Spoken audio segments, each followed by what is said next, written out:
Ah, okey parti sekalian. Awak nampak tudung saya dah lain kan? Semalam saya buat topik ikatan kovalent ni, saya rasa macam sangat kelakar. Mengarut. Sekarang tengok dah mengarut lagi. So, hari ni adalah berkaitan dengan ikatan kovalent. Tadi sebelum ni kita bincang mengenai ikatan ionik, iaitu pendermaan ataupun penerimaan elektron, valence, antara kumpulan unsur logam dengan kumpulan bukan logam. So hari ini dan pagi ini, hari ini adalah ikatan kovalent. Yang mana ikatan kovalent ini adalah khas untuk unsur di dalam kumpulan bukan logam dan bukan logam melalui perkongsian elektron supaya mereka mencapai oktet ataupun keseimbangan. XOR apakah yang dimasukkan dengan ikatan kovalent? Saya cakap tadi kan, itu ikatan kimia yang terbentuk antara atom bukan logam dengan atom bukan logam melalui perkongsian elektron. Kalau sebelum ini ikatan logam adalah derma dan terima. Tapi kalau ikatan kovalent mereka berkongsi. Mana kumpulan tu? Adalah pada kumpulan ini. Jari kanan. Kumpulan kanan bertemu dengan kanan mereka share. Yes, mereka share. Yes, very important. Don't forget. Okay. So, tengok gambar rajah ini, soalan, apakah ikatan yang terbentuk antara klorin dan klorin? Kalau awak kena pastikan, klorin adalah daripada kumpulan 17. So, kalau dia adalah kumpulan 17, maksudnya electrovalence dia ada 7. So, kalau 7, maksudnya dia perlukan satu lagi supaya dia oktet. Betul tak? So, digabungkan. Okay. Klorin yang pertama dia ada 7. 1, 2, 3, 4, 5, 6, 7. Apa yang 7 tu? Electrovalence dia ada 7. Gabungkan dengan satu lagi untuk atom klorin. Ada 7 juga. 7 electrovalence. 1, 2, 3, 4, 5, 6, 7. So yang digabungkan ni adalah ni electrovalence yang tak ada pasangan ni. Satu ni. Mereka berkongsi satu elektron from each other. So dia akan membentuk satu ikatan.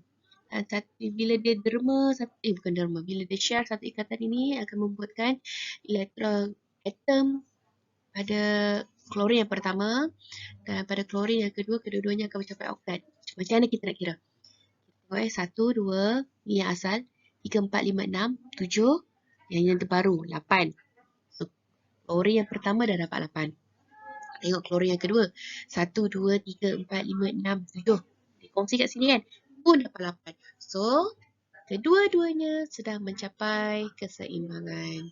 Saya nak sebut keseimbangan terma tapi bukan keseimbangan terma. Kedua-dua dah mencapai oktat.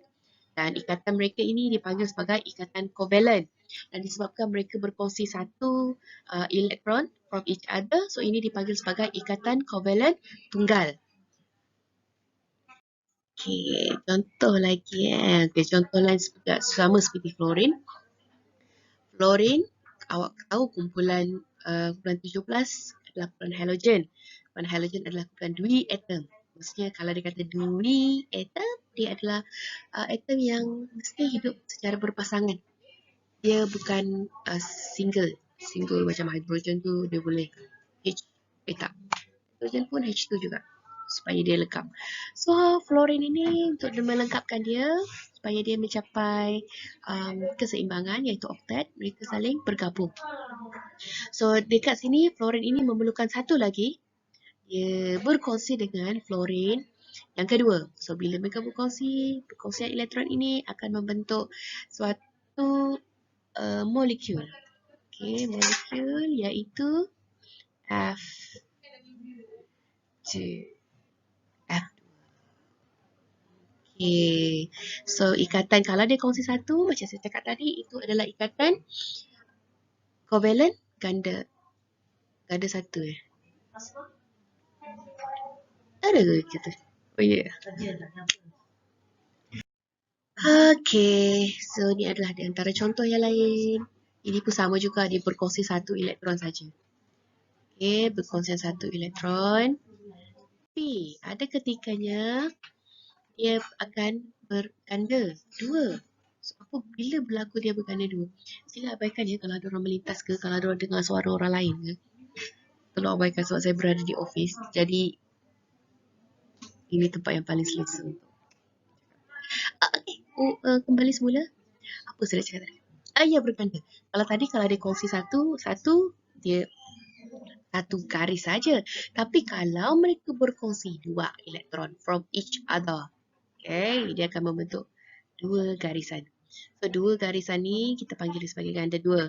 So, dia masuk kalau ganda dua, dia akan berkongsi dua elektron daripada orang sebelah. Okay, contoh seperti karbon dengan oksigen. Karbon kumpulan 14. 1, 2, 3, and 4. Oksigen kumpulan berapa? Kumpulan 16. Bijak berarti. So, ni kena tambah. Electrovalence dia ada 6. Pada ni. Okay, untuk oksigen dapat oktet, dia perlukan berapa lagi? Yes, dia perlukan 2. Untuk karbon? Yes, perlukan 4. So, macam mana kita nak jadikan karbon mendapat 4 lagi dan oksigen dapat 2 lagi?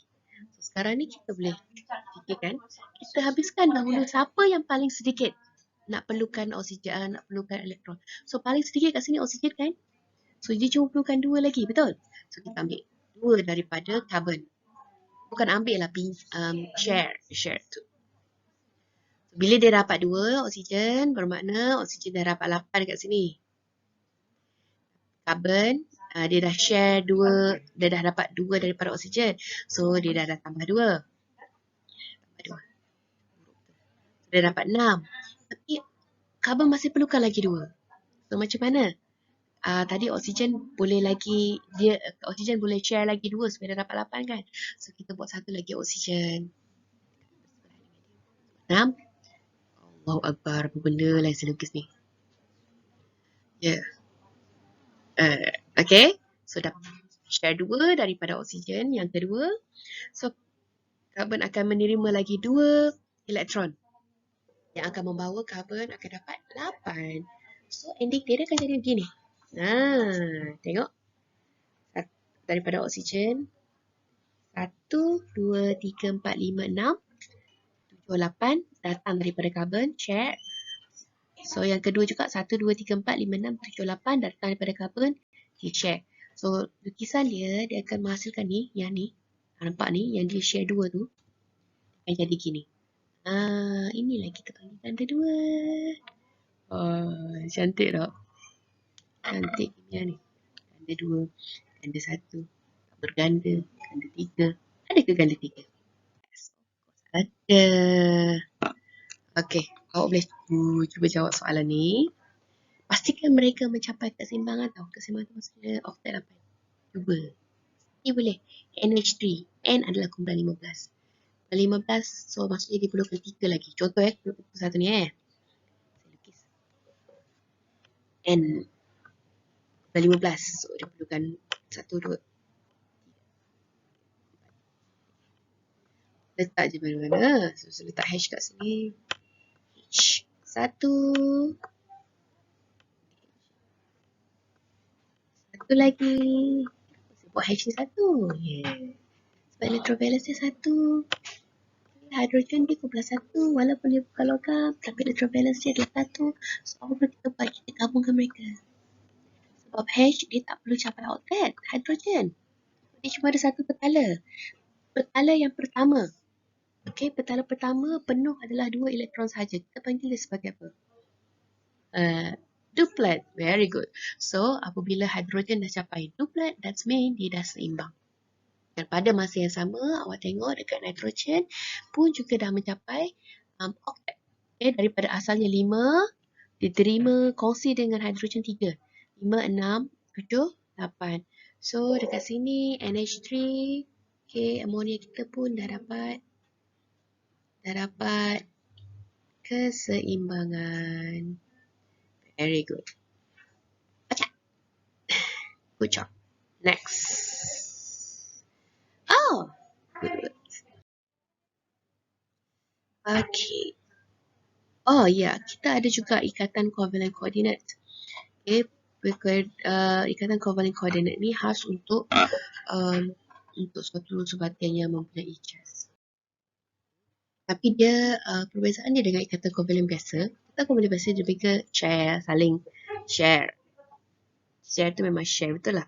Tapi kalau dia ikatan covalent coordinate ni, dia tak, dia share. Tapi share dia tu dia boleh ambil balik.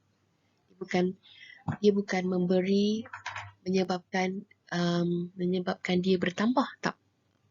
Dia bukan memberi. Dia menerima berkongsi bukan menyebabkan dia bertambah disebabkan hasil daripada unsur yang lain, tapi dia cuma bagi kongsi elektronnya kepada unsur yang lain tu, supaya unsur yang lain tu akan dapat elektron tambahan sedangkan dia masih kekal sama. Okey. Gerak sikit. Okey. Okey, kalau awak tengok kat sini kan, kalau dia adalah NH3 tadi semua dah capai oktet, betul? Ingat tak tadi? NH3. Tapi sekarang ni, kalau awak tengok ini NH plus dan 4. Maksudnya hidrogen dia ada 4. Sepatutnya kalau secara logiknya hidrogen ini dia cuma perlukan terima satu saja. Tapi disebabkan oleh dia ini maksud dia dah hidrogen ini sebenarnya dia dah melepaskan satu elektron. Seperti H+. Okay, so maksudnya dia dah tak ada elektron sekarang ni. So jadi dua daripada nitrogen ini di share kepada hidrogen, tapi nitrogen ini tidak menerima apa-apa elektron share daripada hidrogen yang keempat ni. Kalau kita gabungkan mereka kan, ini N ini dia akan terima satu daripada hidrogen ni, betul? Tapi yang ini bila dia adalah covalent coordinate, bila dia share dua elektron, mesti dua elektronnya kepada hidrogen, dia tidak menerima apa-apa elektron daripada hidrogen ini. Kalau kita kira dia akan jadi gini. 1, 2, 3, 4, 5, 6, 7, 8, 9. Kalau tak dia akan jadi gitu. Tak. Dan dia dah hidrogen ini sudah melepaskan satu elektronnya. Dia dah lepaskan elektron dia tak ada apa-apa. Dia bagi sewa dua elektron kepada hidrogen yang keempat. Yeah. Thanks.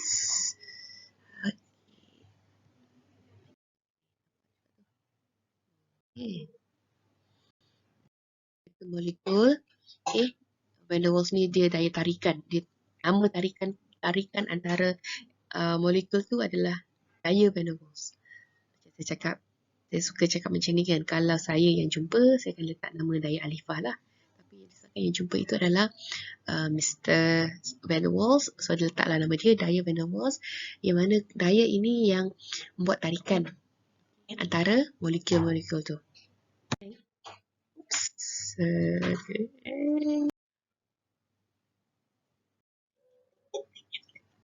Satu benda. Okey, macam saya cakap tadi, ikatan kovalent sepatutnya tujuan ikatan kimia adalah untuk mencapai oktet. Maksudnya capai oktet tu maksudnya petala terakhir mesti 8. Tapi ada pengecualian. Ada 3 pengecualian dalam peraturan oktet ini. Dia tak penuhi, dia tak ikut peraturan oktet, tapi kita terima dia. Yang pertama dipanggil sebagai incomplete. Okay. Yang kedua dipanggil sebagai incomplete tu maksudnya tak lengkap. Incomplete is tak lengkap. Yang kedua dipanggil sebagai expanded. Maksudnya dia melebihi 8, 10 biasanya. Okay, 10. Dan yang ketiga dipanggil sebagai odd. Okay. Dia mungkin 7 ke 9 ke. Okay, kalau yang incomplete tu mungkin dia, mungkin dia 7, dia 5 saja, 6 saja. Ataupun yang lebih tu 10, 11, 12. Itu yang dia diterima sebagai apa istilah tadi tu? Dia diterima sebagai istilah seimbang, tapi dia tidak memenuhi peraturan oktet.